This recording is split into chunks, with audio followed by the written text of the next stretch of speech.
Hello guys, welcome back to the Hitchcock Takeover here in Beyond the Realms, and today I'm going to be reviewing his film from 1954 entitled Dial M for Murder. Now if you've never seen this film before, it tells the story of this guy named Tony who knows that his wife is cheating on him, Margot. His wife Margot is cheating on him with this mystery writer named Mark, and but Margot does not know that Tony knows, and they're all three together at the beginning of the film, and they're supposed to be going out to this play, and Tony's like, you know what, I'm just going to stay home tonight. I have a lot of stuff to do for work. So Margot and Mark leave, and they go to the play. Well, Tony calls over this guy about buying a car. He has him come over, he wants to talk about it, and this guy is named Captain Lesgate, or Swan as he goes by. Once Swan is over to the house, Tony lets him in on some things he knows about him. He has some information on him that he can blackmail him with. And then he goes on to explain to Swan how, you know, he knows his wife's cheating on him and he wants Swan to kill her. And what he says he's going to do is, if he does this simple little act that he has all planned out, he will give him 1,000 pounds, which, you know, that's a lot of money in 1954 especially. Well, Swan, of course, doesn't want to do it, but after realizing Tony really does have a lot of stuff on him, and also being tempted by the money, he goes ahead and decides to do it. So Tony carefully lays out this plan for him. He has everything completely mapped out. He knows they're going to do it the next day. Tony has it planned to where he will take Mark out with him somewhere. Margot will be at home. He knows Margot's routine on a Saturday night. He knows exactly what she'll be doing and when she'll be doing it. So he has told Swan what time to show up. Be there at 11 o'clock sharp. He'll hide the key under the rug on the stairs that leads up to the second floor in their apartment building. Come in at a certain time. And Tony says he will call Margot at a certain time, which will bring her out of the bedroom. Then Swan is to strangle her. Then he is to do this other stuff, take the key, put the key back, leave. The murder's over. So with everything in place, the next night they go about to pull this off. And everything is going as planned until Margot fights back. Now this might be a spoiler territory, but it's minor spoiler in the grand scheme of the film, I guess you could say. She starts to fight back, and she ends up overcoming Swan and killing him.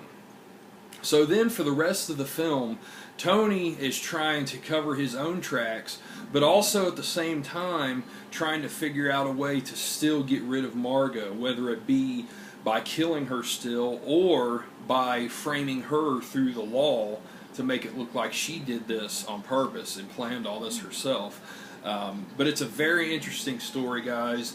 And, you know, I realize, you know, when I say a film that takes place solely in one apartment and mainly in two rooms, that may not sound very interesting. It may not sound like something you want to check out.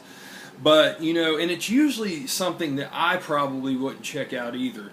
But this is a film that really it drew me in. I mean, I don't know how other way to say it. It drew me in right from the beginning.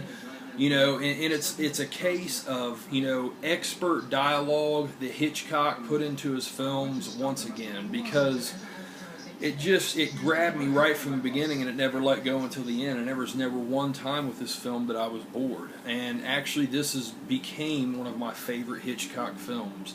It is dialogue heavy. I mean, there is no question. There is an extreme amount of dialogue in this. It really never lets up, and sometimes there's some very long-winded dialogue in this. But with that said, I personally thought all of the dialogue was extremely excellent, and I love how intricate the plot is. I mean, it's another one that has an extremely intricate plot, to where just when you think you have it figured out, Hitchcock throws a left curve in there and totally throws off your game and keeps you guessing again. There's a lot of those twists and turns in this film, and the plot just continues to evolve as it goes. you really don't ever get a full grasp on what's going to happen until the very end of the film. And speaking of the end of the film, without spoiling it, I loved it. I thought it was a perfect ending to this movie. I can't think of another way they could have ended it for it to be better. But guys, Dial M for Murder, in my opinion, is a Hitchcock masterpiece. I give this film a 10 out of 10. I highly recommend it. I know there's probably some Hitchcock aficionados out there who probably disagree with me on this. It gets praise, but you know, it's not up there with the Vertigos and Psychos, I don't think. But my opinion, it's a masterpiece. It is an excellent film. This 3D Blu-ray, I actually just stumbled upon this. The first time I watched this was on Netflix about a month ago, and I was looking around online and found this. I was like, holy crap, you know, it's 3D Blu-ray, but it, you know, as you can see, really nice lenticular cover, which I already showed this in the Hitchcock unboxing, you know. I actually have the film on now. I'm sorry it's getting really loud in the middle of the review here. Try to turn it down.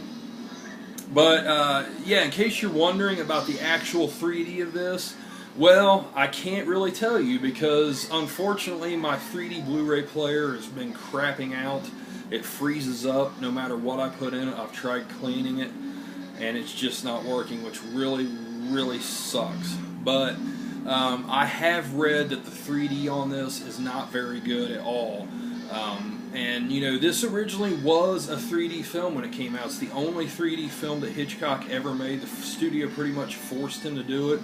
And you know, when you watch it in 2D, you really don't see how it could work too well in 3D with it all being one room. There's really nothing in it that I can see that would really pop out as 3D elements. But yeah, again, it's not supposed to be very good in 3D. I mainly wanted it because it's on Blu-ray, and the Blu-ray itself, it looks decent. It's not the best, but it's decent. And for never owning a copy of this, I figured, you know, why not go balls out and get the full-on thing, you know, and the cover's pretty damn awesome, I think. But yeah, guys, check out Dial M for Murder if you've never seen it.